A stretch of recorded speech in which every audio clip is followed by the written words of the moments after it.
There's a lot of misconceptions as far as what the job of a firefighter is, and one of the things we're trying to do today is some public education and some knowledge of what the actual tasks of a firefighter are, as well as the physical demands of being a firefighter.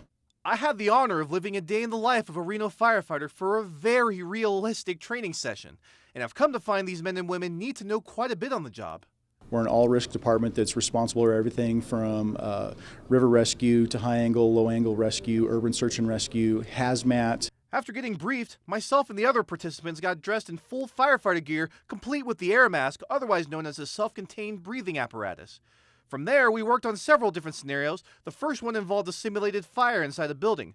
When we went inside with our hose and air masks turned on, we were met with non-toxic smoke and controlled flames.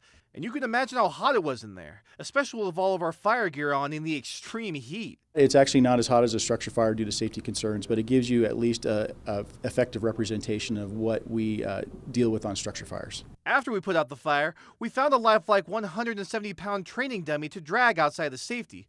We also did what's called a vent inner search, where we busted through drywall and plywood on a second-story window. You go into an elevated floor, search a room for victims, and then come right back out. Certainly easier said than done. As you can see, I disappeared from the shot because I underestimated the drop to get into the smoky room, and I fell right on my face. When you see one of these, you normally think fire truck, but 76% of the calls you get are actually not even fire related.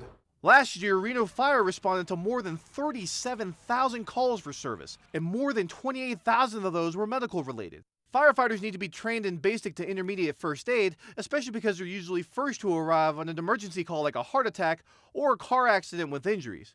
Everyone in the 4-person crew has a job, from providing CPR to talking with the patient's family and friends. You're never a single resource on your own. Manpower is key for the effective and efficient delivery of services. Covering the story, Adam Varahachikol, Channel 2 News.